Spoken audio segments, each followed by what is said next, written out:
Prends une minute, questionne-toi. Souhaites-tu élever la prochaine génération de leaders ou de dictateurs ? Je pense sincèrement que le futur se construit dès aujourd'hui, dans chaque mot que nous prononçons, dans chaque geste que nous faisons, mais surtout dans la manière dont nous élevons puis éduquons nos enfants.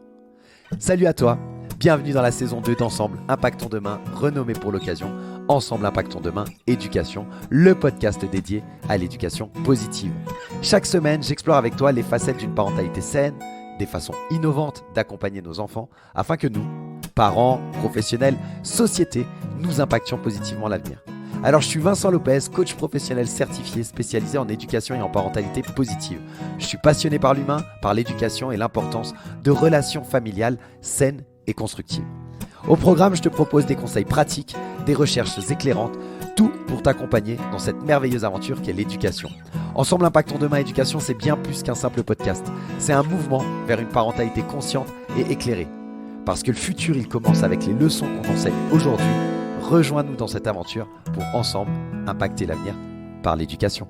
Salut à toutes et à tous, je suis super content d'être là avec vous ce matin. J'étais impatient de pouvoir vous retrouver pour cet épisode numéro 40 de Ensemble Impactons Demain, mais qui est en fait le numéro 1 de la saison 2 Ensemble Impactons Demain Éducation, comme tu as pu l'entendre dans l'introduction.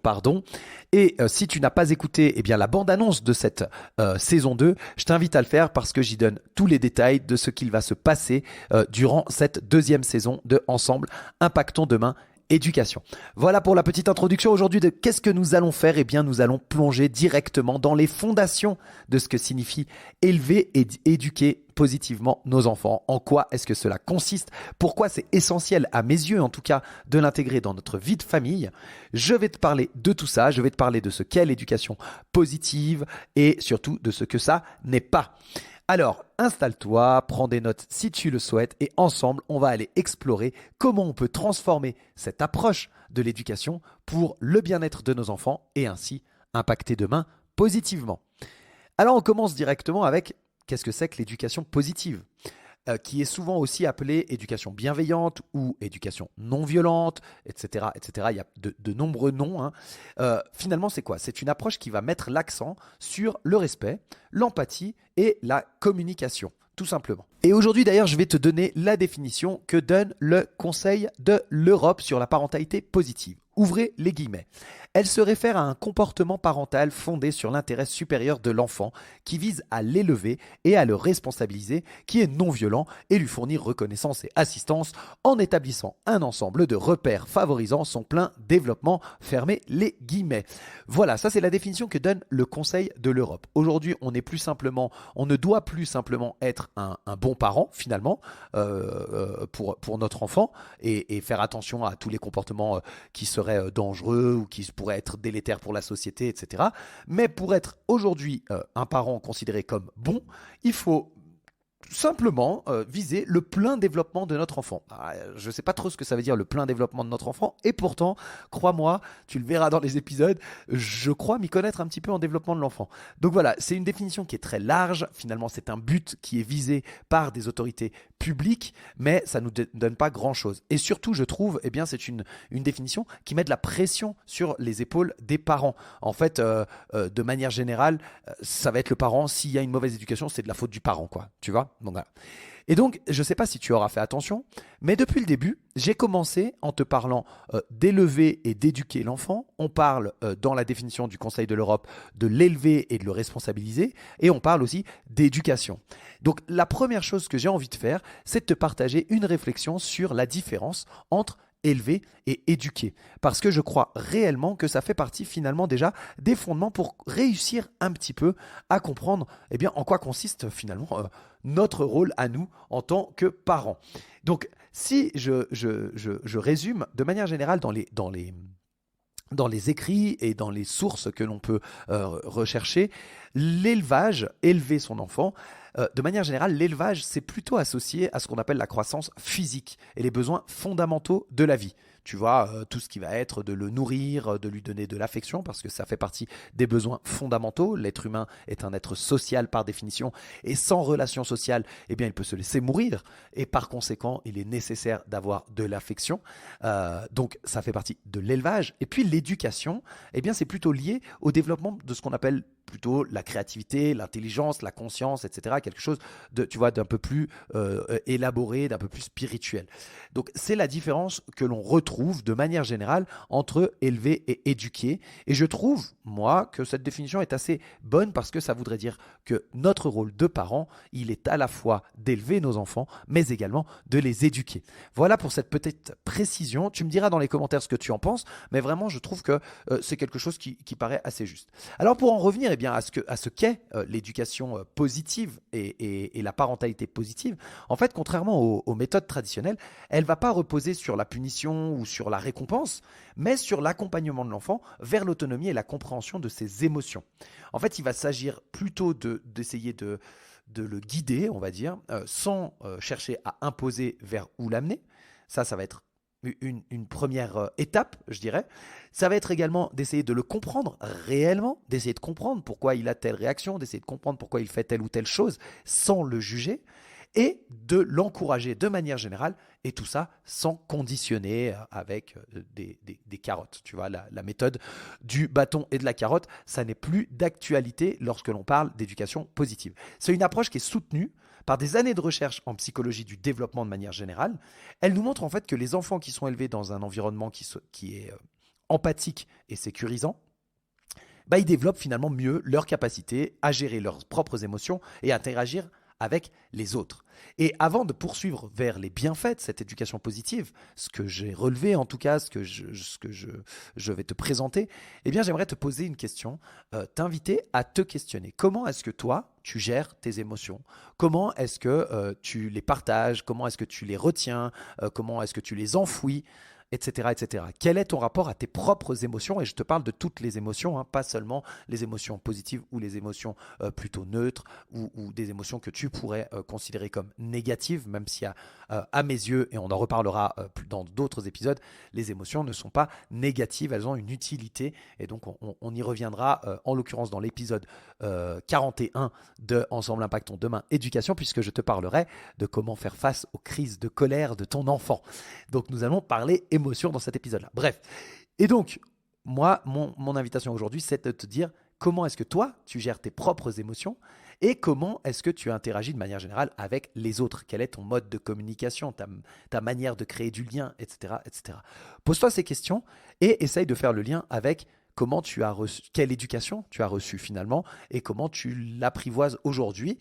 Ça dépend bien entendu pas uniquement de ça, il y a également tout le travail que tu auras pu faire sur toi. Peut-être que tu as été déjà suivi par un psychologue, un thérapeute quel qu'il soit, un coach, bref, tu auras peut-être déjà effectué un travail sur toi-même, sur ton développement personnel, parce que tu le verras au fur et à mesure de ces épisodes, finalement, être un parent positif, respectueux, engagé, empathique avec son enfant, c'est avant tout être une personne qui se connaît, qui s'accepte avec ses défauts, avec ses compétences, avec ses points d'amélioration et qui est très au clair sur qui il est. C'est d'abord ça la première étape pour être un parent, disons, épanoui. Voilà le terme que je cherchais le plus parce que je tiens à le dire dès maintenant et je le répéterai de très nombreuses fois dans ces épisodes.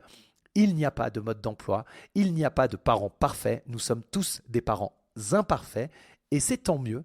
Et il ne faut pas se mettre une pression inutile. La meilleure façon d'être parent, si je devais résumer, et d'ailleurs je vais peut-être arrêter le podcast maintenant parce que je t'aurais tout dit après ça, non je plaisante, mais la meilleure façon d'être parent, c'est de faire du mieux que tu peux. Et mon objectif avec ce podcast, c'est de t'apporter un certain nombre d'outils et de données et d'informations pour que tu aies un maximum de données à ta disposition pour effectuer ton rôle de parent. Voilà, j'ai un petit peu, je me suis un petit peu éloigné de mon sujet initial, mais je trouvais que c'était important quand même de préciser ça aujourd'hui parce que sinon, tu risques d'avoir des attentes beaucoup trop élevées. Je ne suis pas là pour te dire comment être un bon parent, ça n'est pas mon rôle. Moi, je suis là pour t'expliquer un certain nombre de données et surtout, eh bien peut-être, si tu le souhaites, t'accompagner aussi pour une parentalité plus épanouie, des relations familiales plus sereines, etc., etc., etc. Voilà pour l'approche. En fait, cette approche, donc comme je te le disais, eh bien, elle est soutenue par des années de recherche en psychologie et donc les bienfaits, ils sont assez multiples et même assez profonds en fait. Il y a des études qui montrent que les enfants qui sont éduqués selon les principes de l'éducation positive, ils ont de manière générale une meilleure estime de soi, ils ont une plus grande capacité à faire face aux défis et ils tendent à développer une plus forte résilience. Ils apprennent également à collaborer, à résoudre des conflits et à prendre des initiatives. Donc tout ça, ça se traduit dans la dynamique familiale par moins de crises et plus de moments de plaisir, de joie partagés. Ça ne veut pas dire qu'il n'y aura jamais de difficultés. Alors, ne rêve pas, comme je te l'ai dit, j'ai pas de baguette magique et il n'y a pas de mode d'emploi idéal. Mais de manière générale, quand tu appliques les outils de l'éducation positive, eh ben, tu auras justement tous ces outils pour faire face de manière constructive aux difficultés que tu vas rencontrer dans ta parentalité. C'est une certitude. Si tu connais un parent qui n'a jamais rencontré de difficultés, vraiment, je t'invite à me partager son contact au plus vite de façon à ce que je puisse l'interviewer pour le podcast. Je serais très, très, très curieux de savoir comment il a fait. Voilà. Maintenant, c'est bien beau tout ça, mais comment on fait pour le mettre en pratique au quotidien? Comment on fait pour mettre cette éducation positive en pratique au quotidien? Donc, je te rappelle, éducation positive, ça veut dire quoi? Ça veut simplement dire que tu vas essayer de guider ton enfant, tu vas essayer de le comprendre, tu vas essayer de l'encourager de manière générale, tu vas le respecter, il y aura de l'empathie et de la communication. Voilà, si tu réunis ces ingrédients-là, eh bien, finalement, tu es en train d'appliquer une éducation positive. Alors, comment tu fais ça dans ton quotidien? Déjà, tu vas devoir créer un lien avec ton enfant. Alors, j'imagine bien en tant que parent, tu as déjà créé un lien avec ton enfant, j'en suis certain. Mais ce que je veux dire par créer un lien, c'est vraiment eh bien, de prendre du temps, par exemple, pour l'écouter réellement, écouter ce qu'il a à te dire. Alors, des fois, on est fatigué, des fois, c'est pas le bon moment. Et c'est OK. Tu peux lui dire, lui parler, lui expliquer que là, c'est pas le moment. Et puis, c'est tout. Ça s'arrête là. Mais ne fais pas semblant de l'écouter. Écoute-le réellement quand tu l'écoutes. Et lorsque tu n'es pas disponible pour l'écouter, eh bien, dis-lui tout simplement, de manière complètement claire et transparente, ton enfant comprendra à partir du moment où il sait à peu près parler. Tu peux vraiment appliquer tous ces principes. Et je te dirais même avant, parce que le bébé, dès la naissance, comprend tout ce que tu lui dis. Son cerveau, même s'il n'est pas encore complètement développé, etc., il y a quand même un certain nombre d'apprentissages qui se font et il enregistre déjà. Et par conséquent, les bonnes pratiques, tu peux les mettre dès la naissance de ton enfant, tu peux les mettre en place. Bien sûr, il ne va pas te répondre de la même façon qu'un enfant qui parle, mais vraiment, il n'y a pas de limite d'âge pour mettre en place les conseils que je te donne aujourd'hui et que tu es libre ou pas d'appliquer, bien entendu. Et donc, il faut l'écouter réellement et prendre du temps pour l'écouter de manière sincère. Prendre du temps aussi pour jouer avec lui, partager des moments en fait de qualité tout simplement. C'est très bête et c'est presque du bon sens quelque part. Mais aujourd'hui, avec les vies complètement folles que nous pouvons avoir entre la charge professionnelle, la charge mentale personnelle pour gérer tout ce qu'il y a à faire à la maison, l'éducation de nos enfants, leurs activités lorsqu'ils sont un peu plus grands, etc., etc., etc., eh bien, c'est parfois difficile de libérer du temps pour ces enfants. Je t'assure que c'est la meilleure façon pour entamer une relation saine et sereine au niveau de ton cercle familial. Donc prends le temps au maximum que tu le peux, sans te mettre trop de pression, mais vraiment c'est quelque chose, et tu verras en plus, pour toi, c'est hyper gratifiant. Enfin voilà, tu passes un bon moment en famille avec tes enfants et ensuite tu es super satisfait de ce moment passé. Donc, partagez des moments de qualité. Utilise aussi eh bien, des mots et des actions qui montrent que tu comprends ton enfant et que tu le soutiens. Et ça, c'est le deuxième point très important, le soutenir. En fait, quoi qu'il arrive, soutiens ton enfant. Et c'est pas forcément simple à faire. Il y a des fois, on a peur, on a des angoisses, on a des projections qui font qu'on n'a pas forcément envie de soutenir un comportement de notre enfant. Mais soutenir, ça ne veut pas dire amen et ok à tout ce qu'il fait. Ça veut simplement dire que tu le comprends, que tu entends pourquoi il le fait et que, eh bien, ma foi, même si le comportement en question, c'est pas forcément celui avec lequel tu es le plus en accord, eh bien, tu comprends qu'il l'ait fait, mais tu vas chercher avec lui d'autres manières d'agir. Pour être très concret, je vais te prendre un exemple. Imaginons que ton enfant rentre de l'école, il est très content, il a passé une très bonne journée, il te raconte sa journée et puis il te dit dans le flot de son discours, ah papa aujourd'hui ou maman aujourd'hui, eh bien lors de la récréation, il y a le petit Jules, il voulait pas me passer, je sais pas, un bout de son goûter et bah, ça m'a beaucoup énervé, j'étais très fâché, alors je l'ai poussé, il est tombé dans la flaque. Bah après tous les copains ils ont rigolé parce qu'il était tout mouillé. Bon, ton enfant il est en train de te raconter ça, ça peut te faire rire, ça peut aussi eh bien créer une angoisse d'un seul coup, une peur, parce que tu n'acceptes pas ce comportement où il a poussé un enfant et où il se moque de lui. Et c'est légitime en tant que parent que tu n'acceptes pas ça. Pour autant, tout de suite, pourquoi ça te fait peur? Tu es en train de projeter peut-être de manière inconsciente que par le biais de cette action, eh bien, ça renvoie chez toi le fait que ton enfant peut-être va devenir un tyran pour d'autres enfants, ça va devenir une mauvaise personne, etc. etc. Et tu es en train, peut-être de manière inconsciente, de faire tout un film dans ta tête. Or, c'est une action une fois et ton enfant reste ton enfant. Tu lui fais confiance, tu sais que c'est quelqu'un de bien, qui a tout de bon en lui, et par conséquent, il y a quand même très peu de chances qu'il devienne un être très mauvais et tyrannique. Est-ce que tu connais beaucoup de tyrans qui se baladent dans la rue et qui poussent d'autres adultes dans une flaque d'eau parce qu'ils ne sont pas contents? Voilà, en dehors de pathologie, l'être humain quand même de manière générale est assez bon et c'est pas quelque chose d'utopique, c'est simplement on a tous des intentions positives quelque part dans notre vie qui sont positives pour nous et parfois il y a des pathologies ou des troubles, mais je te parle de manière générale, eh bien pour quelqu'un qui est sain de corps et d'esprit comme on dit, il n'y a aucun problème. Donc tu es en train de projeter quelque chose et tu risques de mal réagir à ce discours de ton enfant. Alors que tu peux tout simplement prendre le temps d'échanger avec lui, de comprendre pourquoi il a fait ça, d'accepter qu'il ait fait ça et que c'était sur le moment la seule solution à laquelle il a pensé. Et peut-être, si tu le souhaites, eh bien tu peux essayer d'échanger avec lui pour trouver d'autres solutions. Lui dire que toi, ce comportement-là, bah, tu es un peu embêté qu'il se comporte de cette manière-là parce que ça te fait penser à ceci ou à cela, parce que tu as envie qu'il ait des amis, parce que tu as envie qu'il ait un cercle social, parce que tu as envie qu'il soit respectueux des autres, etc. etc. De t'en servir comme base pour un moment d'échange sur l'éducation et de ce que tu souhaites pour lui, de lui dire que tu lui fais confiance sans le gronder, sans lui dire que c'est mal ce qu'il a fait à proprement parler, simplement en échangeant. Parce que sur le fond, il n'y a rien de vraiment méchant dans ce qu'il a fait. Sur le moment, c'est simplement son émotion, comme je te l'ai dit, on en reparlera, qui a parlé et l'émotion domine la vie de l'enfant beaucoup plus encore que celle de l'adulte. Donc, voilà pour ce qui est de réussir à comprendre et à soutenir ton enfant. Et face à ces comportements difficiles, au lieu de le punir, de chercher réellement à comprendre qu'est-ce qui fait qu'il a fait ça, la cause qui est un peu, comment on dit, sous-jacente à tout ça, eh bien, tu vas pouvoir travailler avec lui pour trouver des solutions qui sont différentes. Ça peut prendre, comme je te l'ai dit, la forme d'une discussion, en fait, hein, très calme, posée sur ce qui s'est passé et sur ce que chacun de vous ressentez. Je te l'ai dit juste avant, et on en reparlera en profondeur, l'enfant est un être plein d'émotions.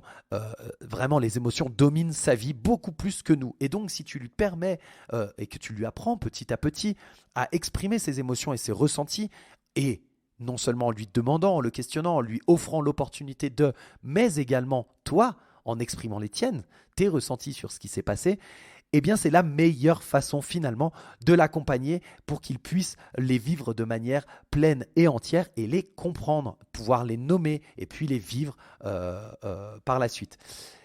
Et la dernière chose, bien entendu, et c'est là que c'est très important, l'éducation positive n'est pas une éducation sans limite. Et c'est très très important que tu enregistres ça parce que en fait l'enfant il a besoin de structure. Il a besoin d'un cadre très clair, il a besoin de répétition, il a besoin que tu établisses finalement des limites qui sont claires et qui sont cohérente. Quand je dis cohérente, qu'est-ce que ça veut dire? Ça veut simplement dire que tu vas créer toi-même une structure dont ton enfant a besoin, tu vas la fournir de la manière la plus respectueuse, la plus empathique avec lui, et tu vas lui expliquer les règles et les conséquences logiques, ça c'est très important, de ces règles, et donc également les appliquer de manière constante, ne pas un jour autoriser, le lendemain interdire, etc., etc. Et quand je te parle donc de cohérence et de conséquences logiques, ça veut dire, par exemple, je ne sais pas, ton enfant ne termine pas son assiette au repas, je sais pas, il n'a pas envie de manger les choux-fleurs que tu lui as préparés. Ça t'agace, ça arrive depuis plusieurs fois et tu répètes tout le temps qu'il faut finir son assiette parce que c'est important, etc. peut-être, j'espère que non, mais peut-être que tu lui dis, eh ben, tu vas être privé de dessert. Sache que le dessert fait partie intégrante du repas. Ça ne doit pas être une récompense, même si la majorité des enfants apprécient plus le dessert pour son côté un peu dulcé, un peu sucré comme ça. C'est un peu la récompense du repas. En fait, ce côté récompense, c'est toi, en lui interdisant par moment le dessert, qui met de la valeur sur le dessert, justement. Ne lui interdis pas le dessert, ça fait partie d'un repas équilibré et par conséquent, même s'il n'a pas fini son chou-fleur, eh bien, il a le droit à son dessert. Si son dessert c'est un yaourt ou si c'est un fruit ou les deux, eh bien, c'est toujours un yaourt ou un fruit, mais pas plus, même s'il a encore faim. Ça, c'est la première conséquence logique. Il n'a pas fini son assiette, il risque d'avoir faim. C'est comme ça. Et donc, s'il a faim avant le prochain repas, eh bien, tu vas pouvoir échanger avec lui et lui dire, bah, tu vois, tout à l'heure, tu n'as pas voulu terminer ton chou-fleur parce que tu n'aimais pas. Je comprends, c'est peut-être pas le meilleur des légumes, etc. Mais pour autant, eh bien, maintenant, tu as faim. Et il est important de manger aux heures de repas, ou alors il est important de manger équilibré, ou alors, bref, tous les concepts que tu as envie de lui transmettre, ce sera un moment d'échange qui pourra être propice à ça. La deuxième chose que tu pourrais faire, je réfléchis en même temps que je te parle, donc les exemples, j'espère, te parleront. N'hésite pas à me le dire en commentaire.